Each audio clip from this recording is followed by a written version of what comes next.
Welcome back to Secrets Behind the Stars, where the whispers behind the flashbulbs become full-bodied stories, and where the pauses between words tell us as much as the words themselves.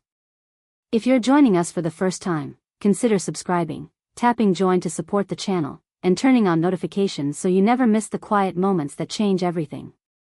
Today, we're stepping into a saga that isn't about a scandal shouted from rooftops, but a silence that filled a city. Because in the world of the famous, the most resounding sound is often the one that never arrives. In the kinetic tapestry of Turkey's entertainment scene, few pairings have glowed as intensely, or as privately, as Alina and Navruz.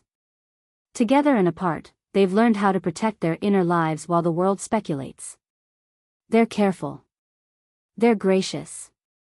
And still, a single choice has pulled them into the center of a storm, one that started with a family loss and ended with a country divided over how grief should look in the public eye.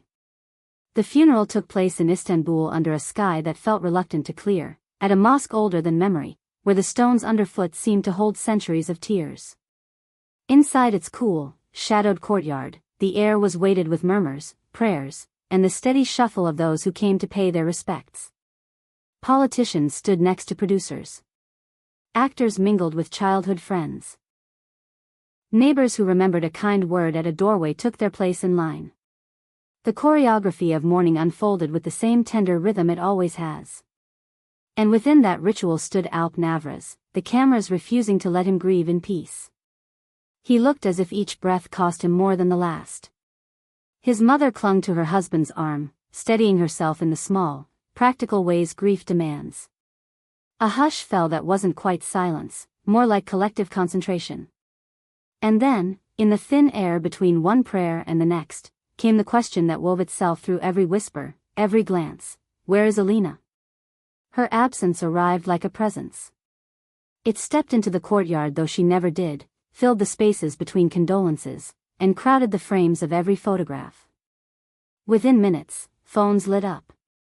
What started as a private farewell turned into a national conversation. Comment sections swelled. Headlines gathered.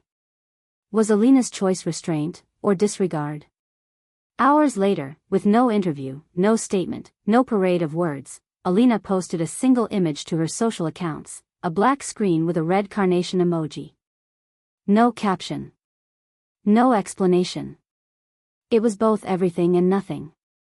For some, that flower spoke volumes, a symbol of respect, a way of honoring a woman without turning her last rites into a press event.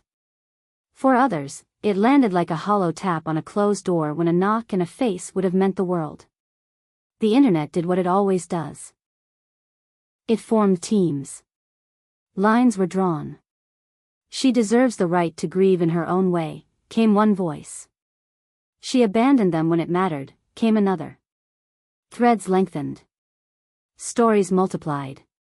Television panels brought in analysts who held the silence up like a poem, dissecting it line by line. Insiders floated half-answers and vague certainties. The question kept returning: what does someone owe to a family that once was theirs? And what do they owe to themselves when the camera is always on? Those close to Alina insist the decision was not made lightly. A friend, speaking softly to a reporter outside a studio gate, said she paced her apartment over it, measuring every outcome. She tried to imagine her arrival. She imagined the hum of cameras tightening into a buzz, the microphones angling, the headlines writing themselves while the imam recited prayers. She feared becoming the headline of a day that did not belong to her. She didn't want the morning to be swallowed by attention, the friend explained. She wanted the last memory to be about the grandmother's life, not about her presence. Across from that intention stood a different ache. Several people present at the funeral say that at one point, Alp leaned toward a close friend and spoke in a strained whisper, something like, "On days like this, a human word matters." He didn't point a finger. He didn't raise his voice. But the feeling was clear: he wanted acknowledgement, some small bridge, however fragile. The city heard it as if it had been broadcast. Not long after, his mother, composed but wounded, addressed a question from a journalist. She kept her tone careful, but her meaning needed no translation. On such days, pride should be put aside. We expected a little respect. Not coming leaves a mark. She never spoke Alina's name. She didn't have to. Those few sentences rippled outward, picked up by every outlet across the country, the ripples becoming waves. Soon the story traveled beyond borders. Italian tabloids gave it a cinematic sheen, spinning melancholy from old summers on the coast. They reprinted photographs of visits from years past, sunlight falling across a seaside balcony, afternoons near olive trees, laughter carried in by the wind. They drew a circle around the irony that staggered so many hearts. Where joy had once staged family moments, absence now stood like a perfect negative, defining the shape of what wasn't there. The comparisons to Turkish dramas were inevitable, but this was life, which has no script supervisor. Then, as if stirred by the very wind that had lifted those summer days, another layer appeared, whispers of an Italian model, rumored to have shadowed the couple's split once upon a time. She didn't attend the funeral either. No statements came from her, but columnists turned her non-appearance into kindling, suggesting that Alina's distance tugged open old pages in a book that everyone had insisted was closed. Was the silence a seal, or was it an echo? The gossip thickened, moving from sorrow to speculation in the span of a headline. Public opinion split like glass. One half called Alina's gesture dignified, the opposite of performative. The other half called it frost disguised as elegance. What is the line between self-preservation and self-absorption? Can compassion be invisible and still be felt? People didn't just argue about two actors. They argued about themselves. How do we say goodbye when love has changed its shape? What do we owe the memories that built us when the building is gone? Inside the industry, the discussion grew into a forum. Psychologists, actors, and commentators weighed in. Some offered the theory that silence, when chosen carefully, is a language of love that refuses to make grief a show. Others countered that silence can be strategic armor, designed to provoke thought while revealing nothing. And in the space between those ideas lived a truth only Alina could name, if she ever wishes to. Those who knew Alp's grandmother say she was warmth dressed in simplicity, the kind of woman who handed you tea before you realized you wanted it. There are stories of Alina and the grandmother in that kitchen at midnight, flour on the counter, dough rising under a towel, recipes traded like confidences. Laughter, the late hour turning every sentence into a secret. Imagine that memory rising in Alina's mind as the date of the funeral approached. Perhaps that is why she chose stillness over arrival. Maybe she thought the place to remember was a quiet room, the recipe card still on her phone, not a courtyard crowded with lenses. If you look at that black image and that lone red carnation through that lens, it could be a whisper instead of a wall. It could be a small vow. I remember. Thank you. Rest in peace. And yet, it is also true that absence can sting in ways intention cannot soften. A digital flower cannot clasp a hand. A post cannot meet a gaze and say, I am here for you.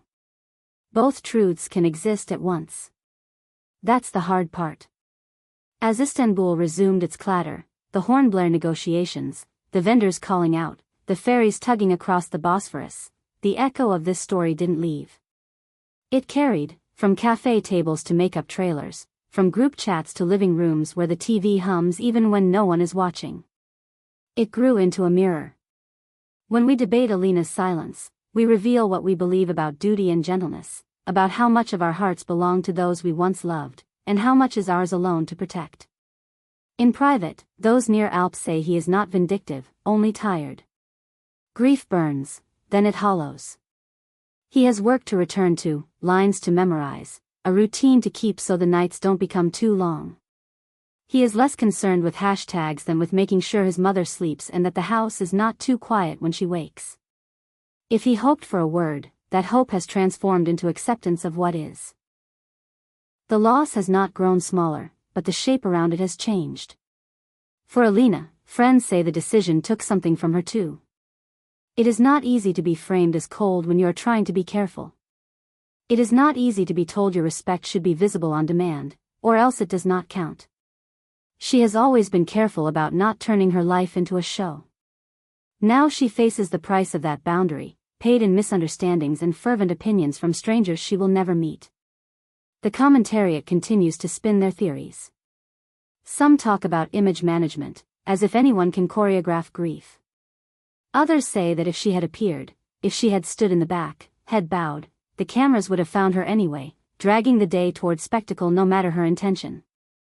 And so we return to the puzzle at the center of every public life. Is there a version of compassion that can survive the lens without being devoured by it? One thing remains steady in the stories told about the grandmother: she did not like scenes. She preferred uncomplicated gestures, sincerity over dramatics. There's a tale of her shooing away a photographer who tried to turn a family lunch into a photo op, laughing as she did it, then slipping the man a plate of food for the road. She was that kind of woman. If that is true, then perhaps the smallest, quietest nod, a black frame, a red carnation, was a language she would have understood. Still, the question stands in the doorway. Can silence carry enough weight to cross a threshold? Or does love, to be felt, need feet and voice and presence? No panel, no headline, no trending tweet can settle that. Only the people inside the story can. And even they may not agree. Here at Secrets Behind the Stars, we don't claim to arbitrate right and wrong. We gather the angles, we honor the warmth and the ache, and we ask what it all reveals about the way we live now. Perhaps dignity and detachment are closer than we think. Perhaps privacy is a kind of love, and perhaps it sometimes fails the very people it means to protect. Maybe there is no perfect answer, only imperfect humans choosing as carefully as they can with the information they have and the hearts they carry. So we ask you, did Alina act with quiet grace, or did she turn away when being seen mattered most? Where, for you, does compassion end and privacy begin? Can a single flower on a screen stand in for a hand on a shoulder? Tell us what you believe, not to cast a verdict, but to understand how we all move through endings and the afterglow of what once was.